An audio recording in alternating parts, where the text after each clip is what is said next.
I can say with like a fairly high degree of certainty that Sam will not be a fan of that record.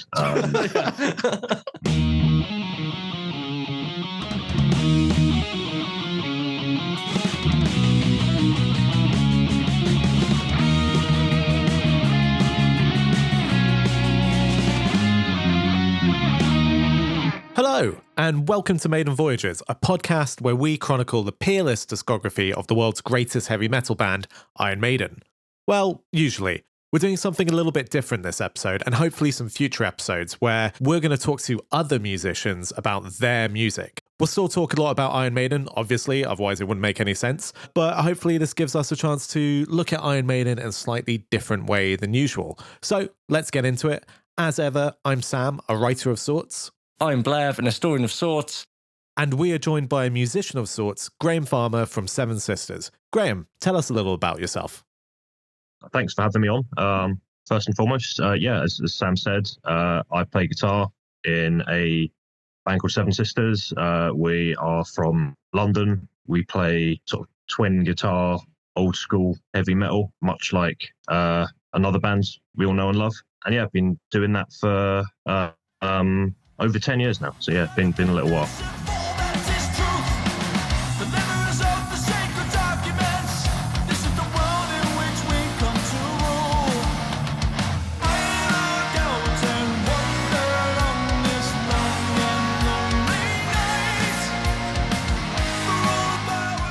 Yeah, I was trying to remember this before we started talking, actually. Like, when did your first demo come out, The Warden? That was over 10 years ago now, right? It was like 2014? Yeah, it was like summer 2014, I believe. And our first gig was November of that year. So wherever you want to start measuring the history of the band from it, yes, it's over decades, which is crazy. That is terrifying. I still have a very prominent memory of you and I and a bunch of other people at the Lloyd's bar in Camden Town stood outside and you excitedly giving me a cassette tape of your demo. And I was just like, this is great. I don't have a cassette player, so I'm not sure how I'll listen to it, but I still got it. Yeah, I think it's now worth over £10 on Discogs and eBay. So well, I paid hanging on to it. A powerful £2 for it. So, you know, that's really appreciated over time, I think. Glad someone's able to make money from my musical endeavors. Yeah. God knows I do. I'm trying to think what the musical landscape was like in 2014 now, but what was it like forming like a metal band around that time who were playing a more traditional style of heavy metal, especially in the UK, right? Because even though we are the home of Iron Maiden, I always feel the UK isn't particularly receptive to, you know, that style of metal compared to, say, Germany or Greece or those kind of places. Yeah, I think you're probably right. Yeah, obviously in, like you say, Germany, they've had festivals like Keep It True or Up the Hammers in Greece for years, where there sort of is a home for reformed new wave of British heavy metal bands or newer bands playing that style. And you know, I guess never really, and still don't really have anything like that, the equivalent of that over here. I think when we started, it was probably a year or two after the first edition of Brofest. I don't know if you guys ever came across that festival. It was up in Newcastle.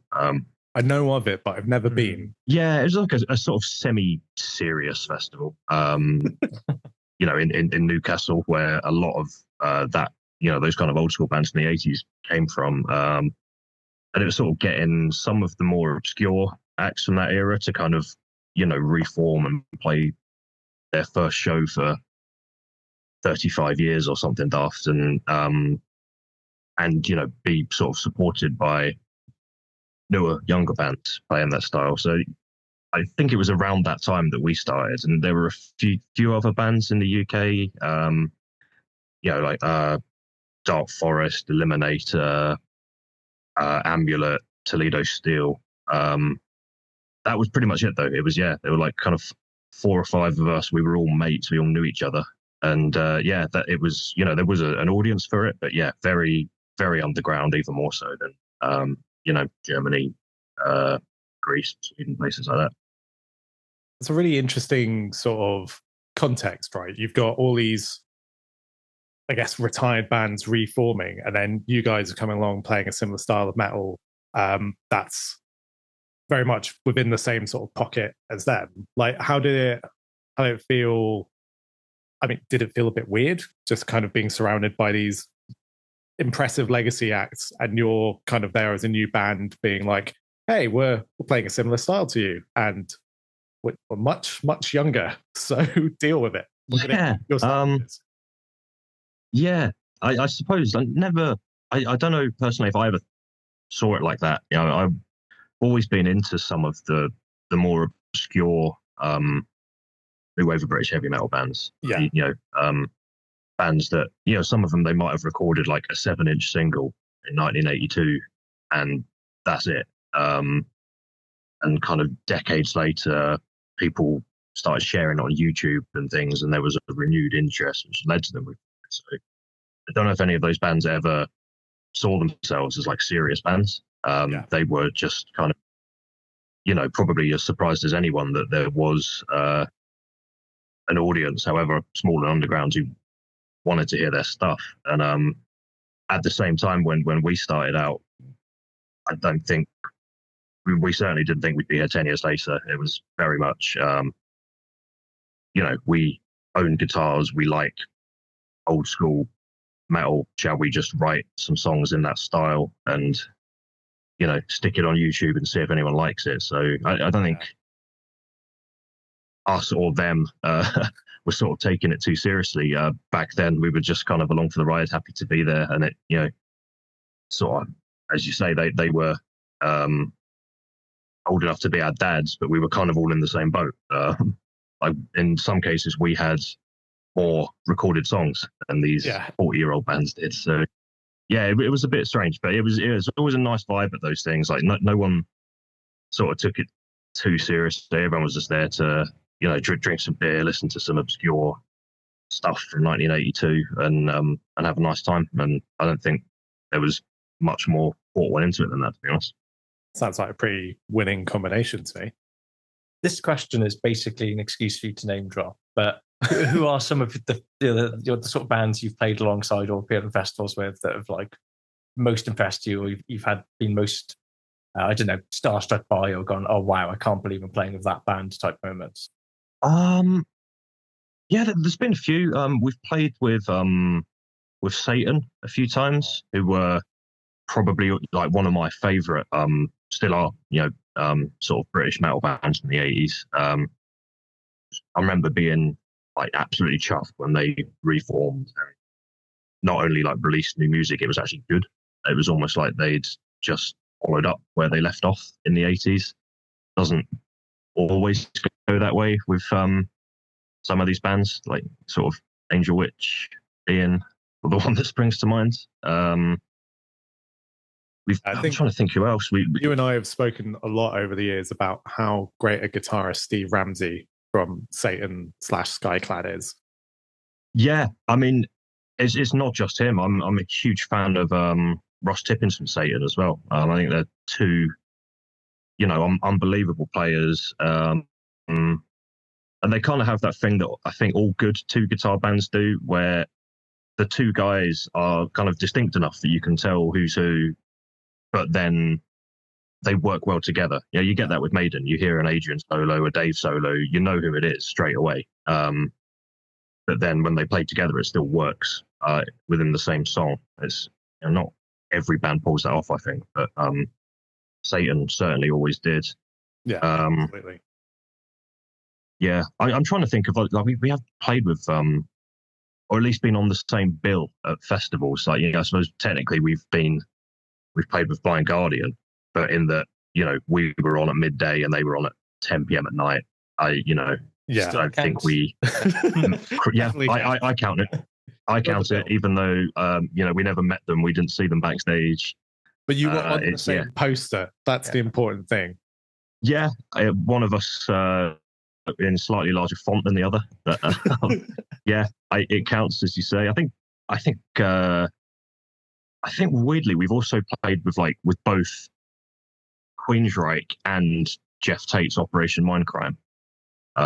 within the space of about a year as well, which is always kind of quite cool. So between them, you've had like peak Queensryche lineup, but just sort of separated into two different bands. Yeah, and a lot of crossover in the set list as well. Sort of hearing these same songs played by both lineups. But both were very good, I have to say. I'd be hard pushed to sort of pick a favourite. I'm trying to think. We've played with a lot of the kind of new wave of British heavy metal bands, and a lot of the bands like us who are kind of playing as, you know, related style, but are younger. So yeah, it's kind of hard to pick favourites, but yeah, I think probably the first time we played with Satan was when I can remember being the most kind of starstruck, sort of, you know, sat in a backstage room having a beer with Steve Ramsey and Russ Tippin. So that was really cool. That is pretty cool. That's reason alone to start a band, right? Yeah, absolutely. And it wasn't really the intention when we started the band either. We didn't think we'd ever actually play live initially, and certainly not to kind of get to share the stage with kind of some of our heroes. So yeah, really, really, really cool. Been a lot of kind of unexpected surprises since we started doing this. Yeah, well, as you said, you've been doing it for like 10 years now. Over that time, you've had a couple of lineup changes, but I think the core of the band, you and the other guitarist / singer, Carl McNeil, have kind of remained intact. Obviously, you've just put out a new single.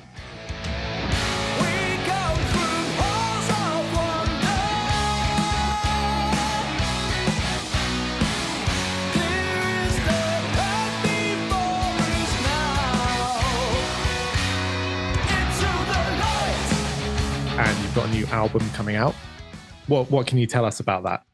I'm going to pretend I haven't heard the new album yet, but I have heard it, and it's really cool. I genuinely haven't heard it, so Levin this will all be new to me.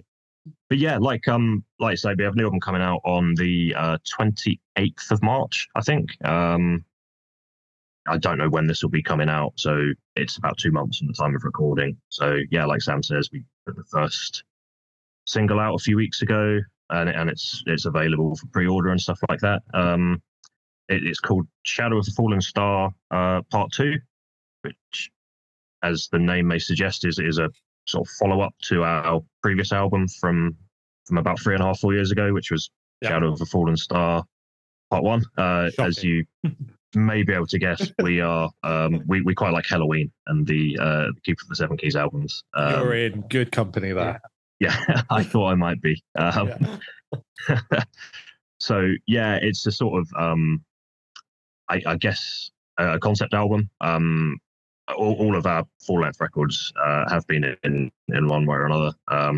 So it's the second and final part of this completely made-up fictional sci-fi kind of odyssey, I guess. But I would say at the same time, I think the songs kind of all work on their own. If you're not the kind of person who wants to sit down and listen to 2 albums back to back, like you have the time or you're nerdy enough, absolutely go ahead. But I hopefully they should just work as melodic, catchy metal songs. Yeah. So yeah, it's out in March. It's pre-orders are up, vinyl, CD, download, all that stuff, and yeah, we'll be doing a few kind of shows around the UK in May to promote it. And whereabouts are you playing in the UK? This is your opportunity to plug the tour as much as you want. Yeah, absolutely. So we're doing London, Manchester, Newcastle, Portsmouth, and Derby. So when I say the UK, it is in reality southern half of England. Yeah, I can't help but notice there's not a Welsh state, you know? We've never played a gig in Wales, believe it or not. We have not played a single show. We've played 2 shows in Ohio and 0 in Wales. Like Cardiff is nearer than Ohio. Yeah, it is, and my family comes from Wales as well, so Yeah, it's it's not like I would love to play from Wales. I don't think we've ever even been offered a show there. Like I always got the impression the kind of metal scene was more geared towards like the extremer side of things. I may be wrong. Like it always seemed there was a lot of kind of thrash and death metal and stuff going on in Cardiff. And, There is quite a lot. Weirdly, yeah, South Wales does have a lot of extreme metal. To be we fair. get a lot of black and death metal, but then someone keeps booking Battleborn to come and play in Cardiff. So whoever that promoter is, he needs to have a word, doesn't he? You know. Well, yeah, if anyone listening puts on gigs in Wales, like we have nothing against you guys. I promise we'd love to come and play for you sometime. Just hasn't happened yet for whatever reason.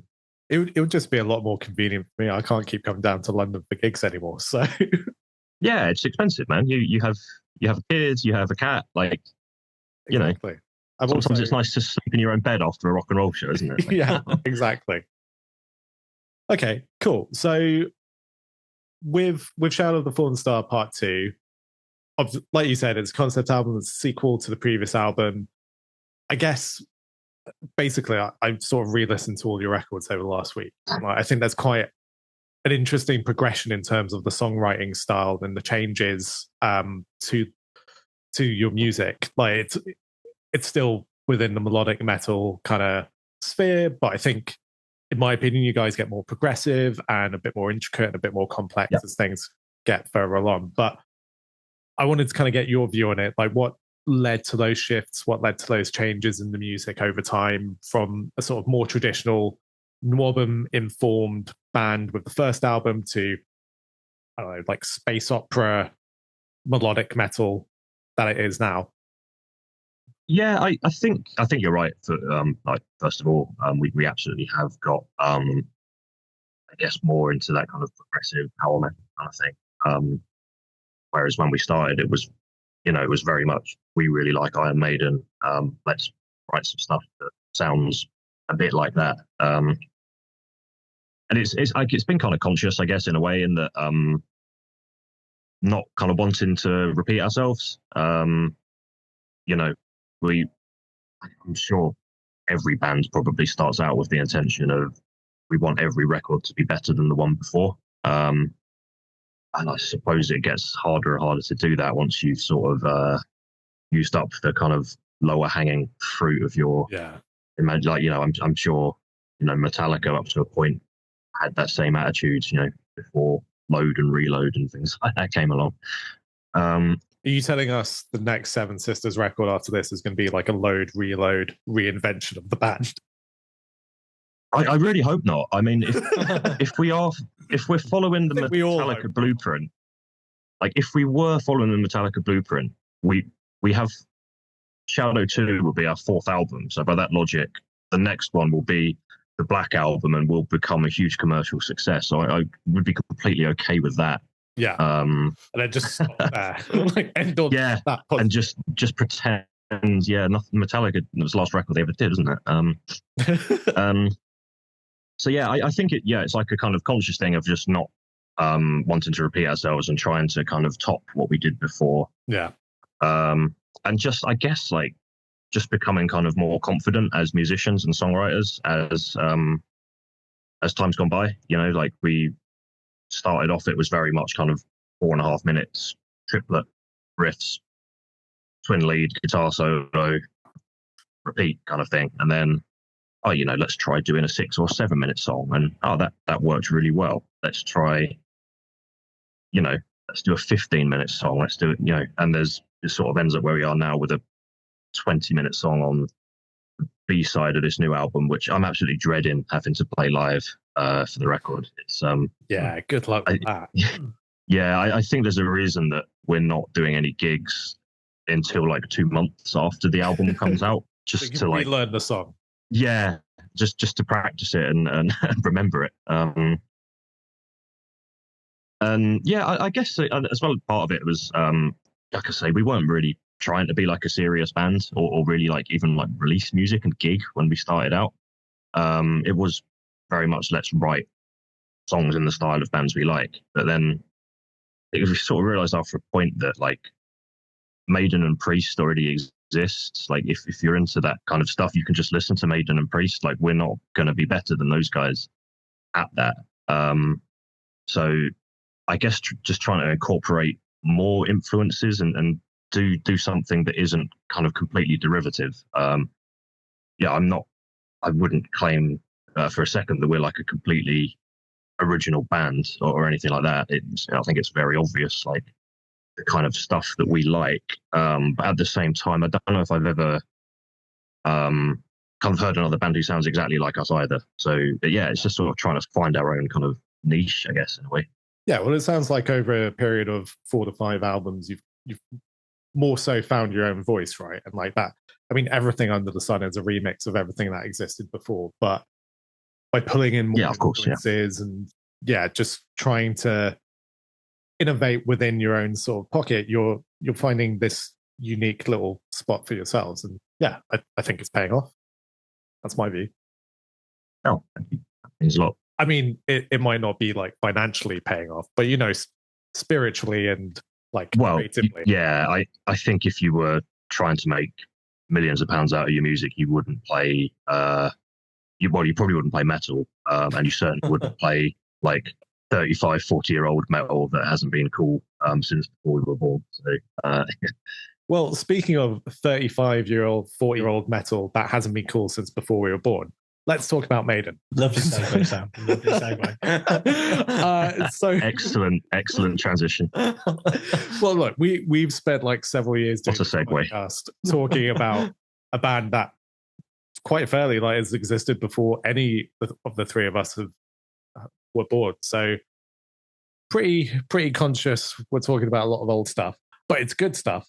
But yeah, let's talk about like your journey with Maiden. Like, how did you discover the band? What does Maiden mean to you? You've already mentioned that they were sort of like one of the first influences for Seven Sisters. So yeah, how did you discover the band to begin with? The first Maiden album that I can remember hearing, probably like a lot of people, was Number of the Beast. Yeah.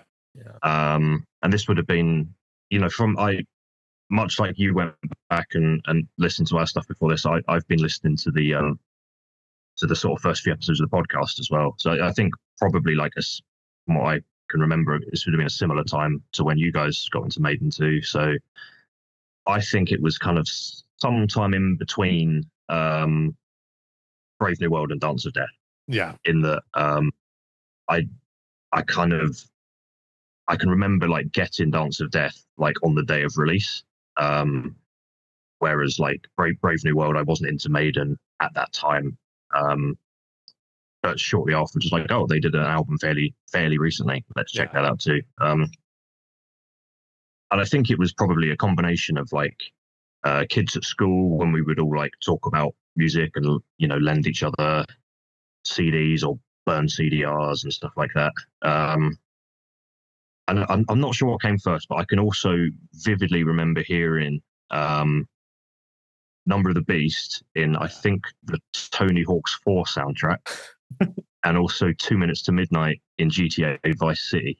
And this was probably around the time I was getting in, or at least becoming aware of Maiden. At around the same time. And then I guess like I got my first guitar for my 15th birthday, which would have been in around like 04, 05.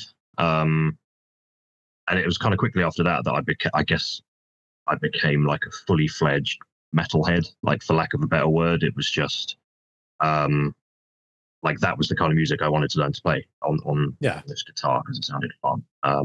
So the guys in Maiden were kind of some of my earliest guitar heroes. I remember kind of practicing like crazy to get good enough to be able to try and learn some Iron Maiden songs. It's probably the same for a lot of people, to be fair. It's I would listen to sort of all sorts of stuff before I got into metal, and then once I did, I probably spent most of my teenage years and my 20s like if it wasn't heavy metal, I didn't care. I didn't want to hear it. And then as I through that at some point, right? It's just Yeah, there's something about and metal that kind then of you sort of listen to it to the exception of everything else, and you get a little bit gatekeepery for a while, Yeah.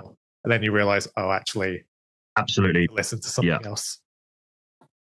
Yeah, I was a real like elitist prick as a sort of teenager or guy in his 20s, and then probably the same for you guys, right? As you get older, and you're in this like midlife crisis sort of age range, and you just your tastes broaden again, and you just realize that there is good music in other genres too.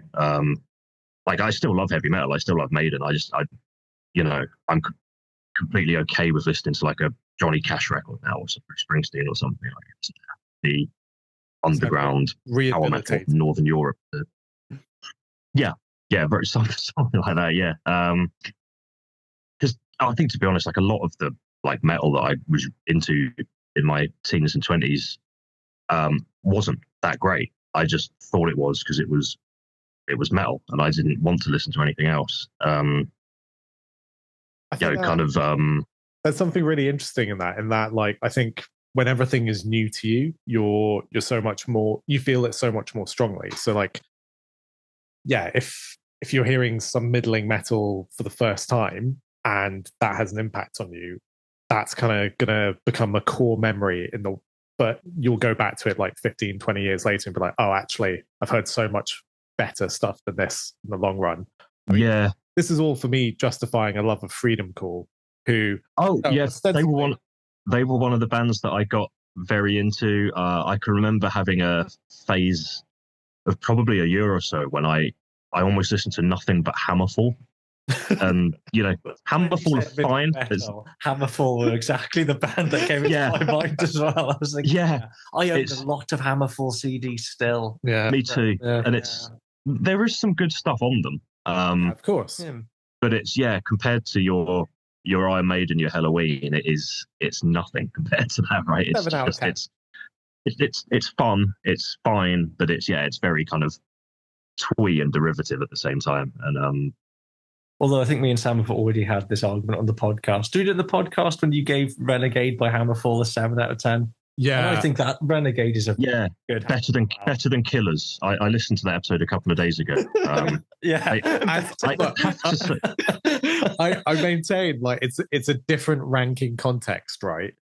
When I'm ranking albums more generally in like any metal release, I'm a bit more generous. When it comes to Maiden, because there's such a high bar that eventually gets reached, I have to go low when appropriate to kind of show, I don't know, the breadth of quality between things. I mean, even a 5 by Maiden standards is not a bad thing. That's like an average band 7. So that's that's fair. I have to say, like when I was sort of listening back to a few episodes, Sam has sort of expressed some absolutely outrageous opinions in the episodes that I've listened to. So I think I'm more like I think one that this might have been last night where I was there with a clenched fist, like almost enraged when I think Bledd mentions like when I think it was A Number of the Beast came out and you were listing some other albums that were in the charts at the time. And you had never even heard of the record Blackout by the Scorpions. And that's fair. Yeah, that just really ground my gears. So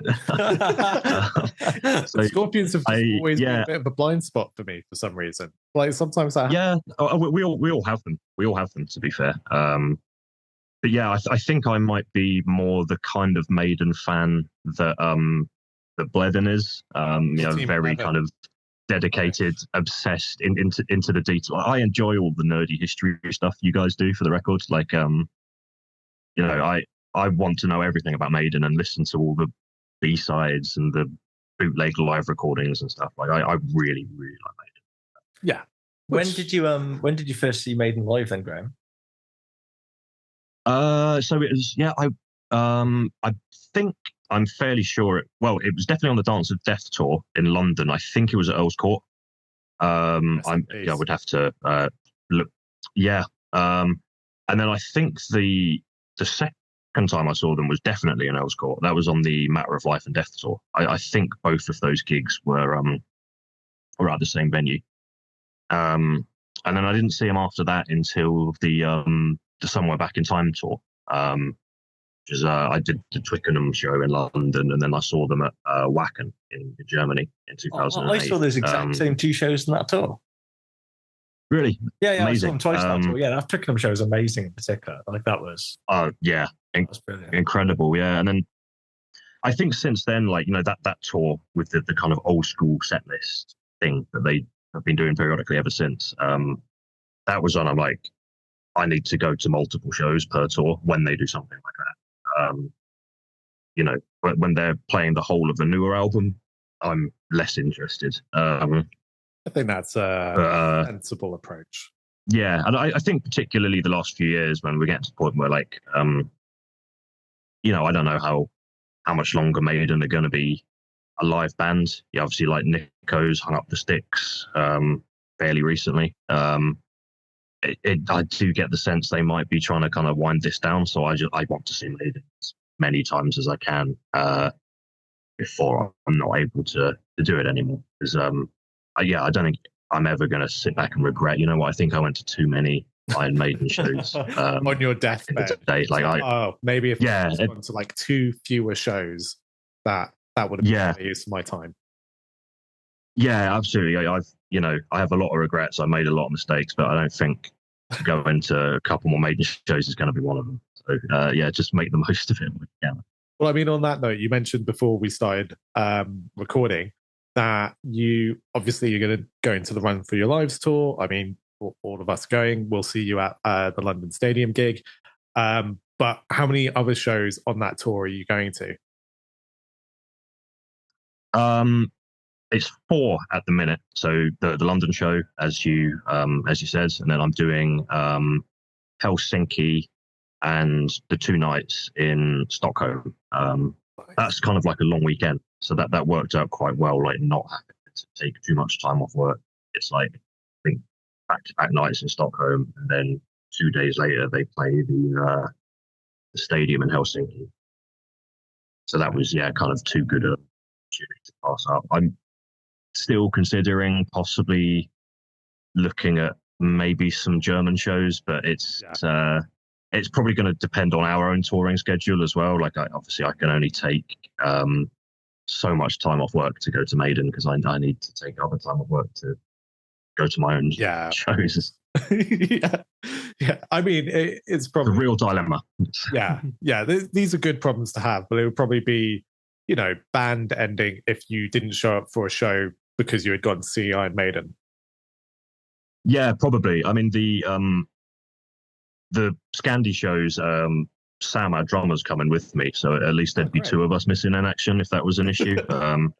I'd imagine we'll probably all be at the London show.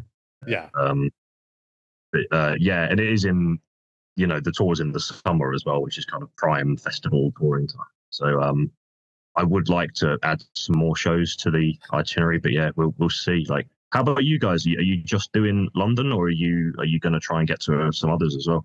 I mean, I'm just doing London. Yeah, I think I'll probably just end up doing London. As much as I would love to do more, it's and there's so many good shows going on this summer as well. I'm already there is a lot. Yeah, I've had this conversation with Sam about potentially going to see Manowar over the summer, but they're asking £105 for a ticket at Brixton. I was going to say, like, I love Manowar for the record, but I'm not paying £100 for them just to see them as they are now. Like, because you can just wait till Ross the Boss next tours. He'll probably come closer to where you live. It will be like a £20 ticket, and it'll be a better show as well. Yeah. Like it'll be a better set list with no 20-minute rant from Joey. So I think I'll just wait for Ross the Boss to. I feel like the 20-minute rant is probably like the big appeal of going to the show, right? You want to see them make a scene of themselves. Not for 20 minutes, Sam. And not for £100, but talking for 20 minutes. Or his bass. Yeah, I mean, as much as it would occasionally tickle me to see like Paul Di'Anno just talking out of his arse and being sexist and homophobic and belligerent. 20 minutes is a bit much. And yeah, absolutely. And yeah, you wouldn't pay £100 for a Paul Di'Anno show either, would you? So, No. yeah, I'd prefer to see probably a Blaze Bayley show, to be honest, if I wanted a former member of Maiden. Well, he is touring in May, I think it is. Yeah, we're actually we are playing with him in October in Germany for the festival. It's quite strange. It's like a 3-day thing. Yeah. The first day, well, it's like a 2.5 day thing. First day is like the warm up days. I think it's just like the evening. We're on that, and we are sandwiched in between. So the headliner is Blaze Bayley playing an Iron Maiden set. Right. We go on before him, and then the other piece of bread is just a tribute to Paul Di'Anno with some of his former bandmates and stuff. So it's we are going on it in between 2 sets. May even contain some of the same songs, but yeah, very much like an Iron Maiden focused evening. You should definitely sack off all the Seven Sisters songs and instead just play a selection of Maiden hits and just have a triple billing of Maiden worship. Yeah, I mean, I think it's fairly easy to work out what songs are going to be in those 2 set lists. So, we can play the stuff they won't do. Like, probably the stuff they won't do is the stuff we like anyway. It's like the kind of Seventh Son, Somewhere in Time kind of era. Like, yeah, that's fair. I mean, that sort of actually brings me nicely onto the next thing I was going to ask you about was, so you've kind of shared how you discovered Maiden. You've shared some of your touring history with the band and like gigs you've attended. But I guess like the $1 million question is, what is your favorite Maiden album? Gun to your head, where you put in the flag in the ground. It's Seventh Son for me. That is the correct. Probably closely followed by Somewhere in Time, but yeah. But it's not a particularly difficult decision for me. Like that is absolutely my favorite Maiden record. I think it's Kyle's as well. So possibly you could argue that era of Maiden has been the most sort of influential for us as a band.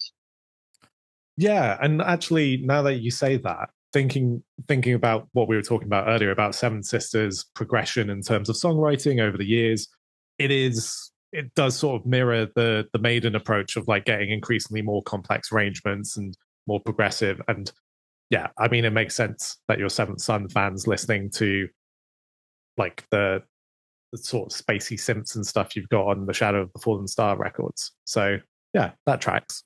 Okay, then the second question, what's your least favorite?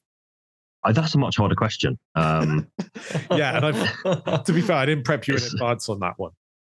Yeah, I mean, it's the obvious thing would be to say Virtue 11 or something, but I don't want to be one of those people who like to shit on the Blaze era of the band, because there are some good songs from that period, and I also don't think it's Blaze's fault that those records weren't great. So I think we're quite big Blaze apologists in terms of his contribution, even if the records. Yeah, like he's a great singer, and he's a really nice guy as well. So like, I'm not gonna shit on Blaze. I'm gonna say that Final Frontier is my least favorite Maiden record. Interesting. I quite like. It never did anything for me, that record. I'm not that big on Dance of Death either, I have to say.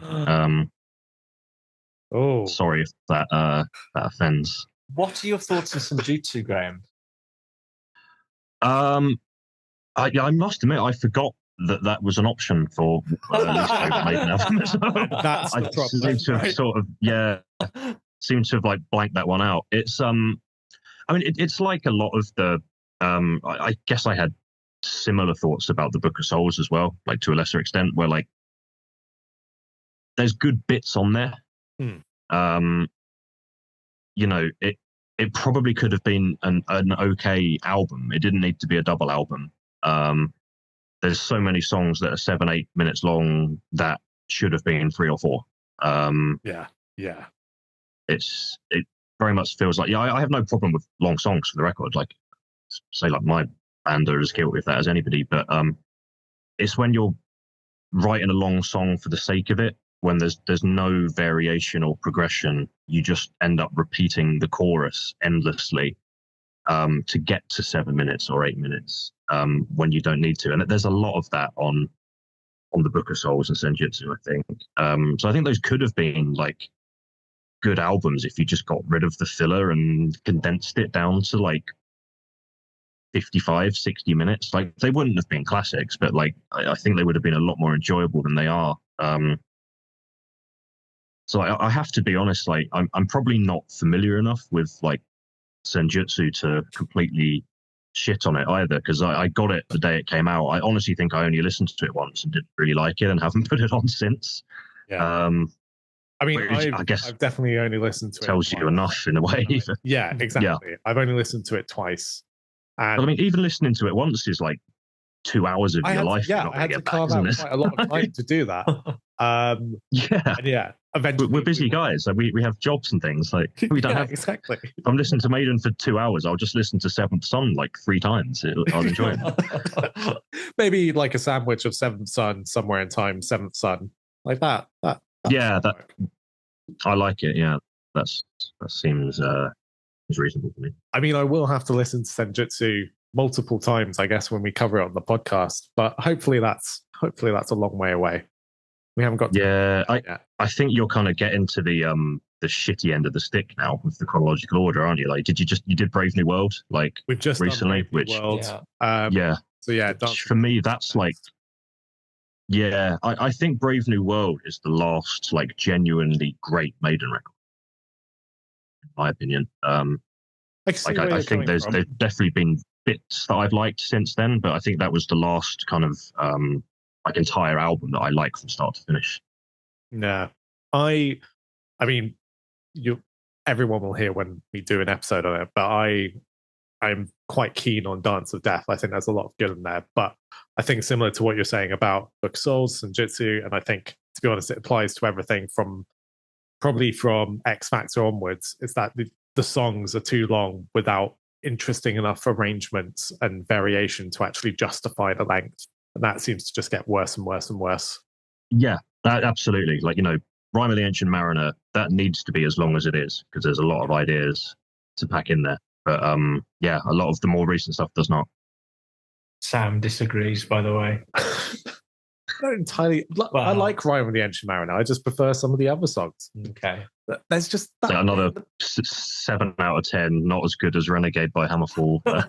Yeah, that's exactly it. Yeah.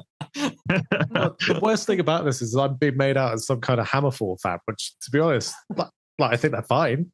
I think to be fair, Renegade was actually the first Hammerfall album I got, and I did really like it at the time. I actually the way that I learned how to do a pitched harmonic on a guitar was learning the riff in Templars of Steel by Hammerfall, and Templar of Steel was also my username on a lot of metal forums as a teenager. So nice. Yeah, like I'm sort of so you've got no digging in a bit here, but I am also a Hammerfall apologist. Yeah, I feel I should make that clear. I'm not even a Hammerfall apologist. I did one review, and Blevin can never let it go. But it is what it is. I stand by actually, I don't really stand by my opinions a lot of the time. Yeah, I think, to be fair, if I'd have reviewed that album when I was like 16, 17, I'd have given it more than a 7. So it's probably lucky that I didn't get in the journalism. 2 years ago when it got reissued. So okay, that's less justifiable. I think, for the record, like the 7 for Renegade is, I think that's a fair score. But the 6.5 that you gave to Killers is frankly outrageous. Again, it's all context specific. I'm gonna just lean on that party line. Even within the context, Sam, it still is unacceptable. It's got some good stuff. It's just not what I want from a Maiden album. Some good stuff. Yeah. Dear God. You see what I'm up here against, Graeme? Like, what is the point? Why do I even bother? Yeah, I really sort of listened to a few episodes. I'm like, I really felt like I should sort of come on and like back you up, because like, I see what you're working with here, and I'm trying my best, but honestly, it's Well, this has been great. But it would, I guess, it would be a boring podcast if you guys both agreed on everything and it just became a love letter to Steve Harris and everything the guy ever wrote is brilliant, because as we know that's not true either. So yeah, it makes it an interesting listen. You guys having varied opinions. So I think that's always kind of been the point of the podcast, right? Is that whilst we both love Maiden, obviously Bledd and loves them more, but like we come at it from quite different tastes. Although, having said that, we both really like Seventh Son, so it all kind of comes out in the wash anyway. I mean, that's just common sense. I don't trust anyone who doesn't like that record. To be honest, it's doesn't have to be your favorite, but like it's got to be at least top 3, top 5 for anybody who claims to be a Maiden fan. So yeah, I think that's absolutely fair, and I think that's probably a good note to end on. You know, if you're not a fan of Seventh Son, you're not a fan of Maiden. That's what it boils down to. Yeah, I'm happy to die on that hill. Were we going to do the feature that doesn't have a name where we all recommend something we're listening to? Yes, we are going to do that feature that I always forget about doing. Just ending the Maiden chat. Yeah, sorry. So yeah, as we kind of mentioned to you before, what we started doing on recent episodes is that, you know, as a palate cleanser from Iron Maiden, we talk a teeny bit about an album we've been listening to recently that isn't Iron Maiden related. Would you like to share an album that's kind of been spinning a lot for you recently? Yeah, sure. I made some quick notes for this when you mentioned it to me, because I like how prepared you are for this whole thing. Yeah, I mean, it's just like I say, like I don't listen like to metal anywhere near as much as I used to. Like I've been listening to a lot of like country music, and I can't imagine anyone listening to this podcast like wants to hear about my favorite David Allen Coe record or anything like that.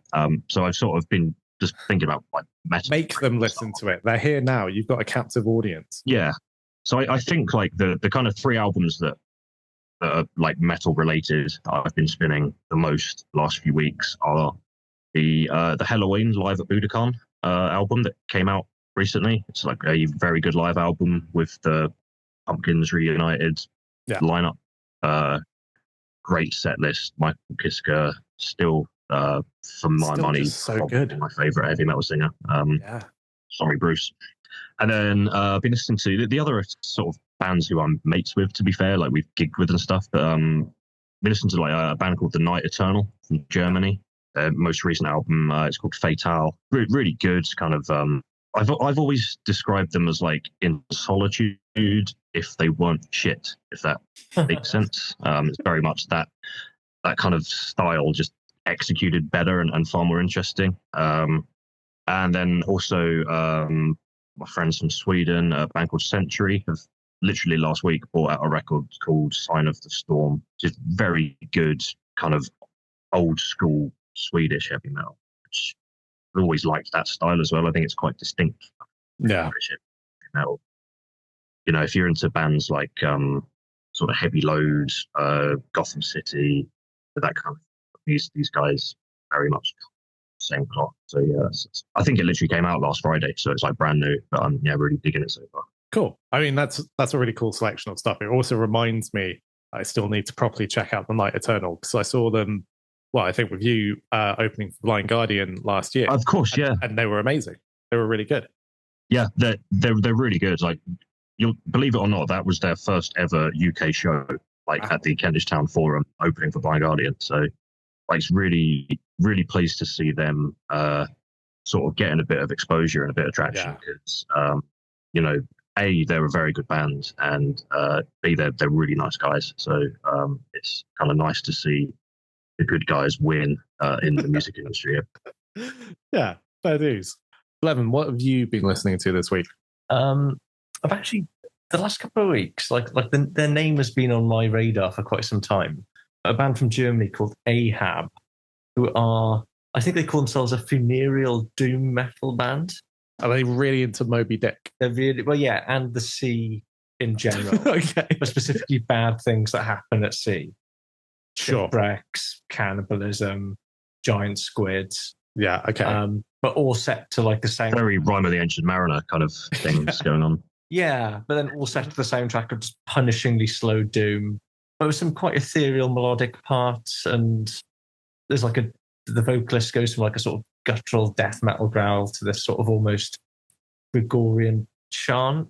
It's kind of the right music for this time of year. Like, I don't live in that world very often. I don't listen to a lot of that sort of stuff, but when it's cold and it's dark, sometimes I just get that itch for it. And yeah, I don't, if you like early My Dying Bride, Okay. I'd say, it'd probably be your kind of thing. I think you'd hate it, to be honest, Sam. I mean, all the songs are about 12 minutes long. The albums are all about an hour, 10 minutes. Yeah, that will push my band. It's all very slow. It's like slow. I can say with like a fairly high degree of certainty that Sam will not be a fan of that record. I think like you say, like, I do like some of that kind of stuff, but you have to be in the mood for it. It's not like an everyday, you're not. That's not the kind of thing I will like put on the way to work or something. It's like I need to sit down in a dark room and close my eyes and take it in. Yeah, I do enjoy that kind of stuff every once in a while.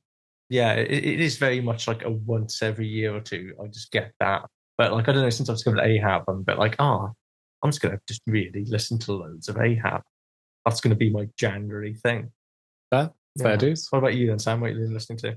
I've been listening to a band called Neon Nightmare, which completely passed me by. They put out their debut album last year, and it turns out it's the side project of one of the members of Spirit Adrift.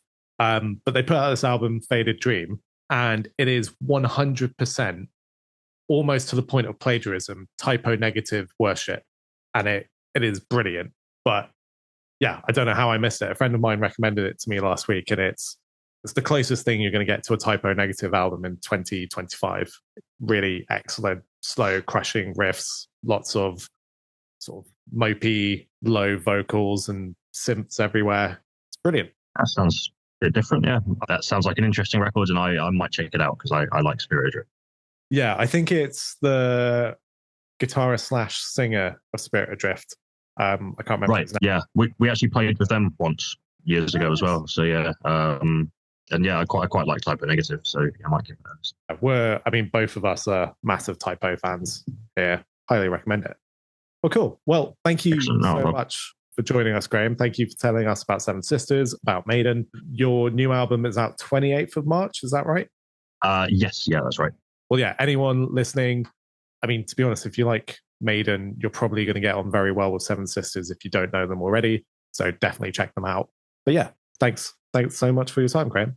No, thanks for having me, guys. It's always a pleasure to talk about Maiden with like other people who are quite nerdy about it. So yeah, we are quite nerdy. I think that is accurate. And we'll see you in London for the gig, Graeme. Yeah, see you there. Thank you, guys.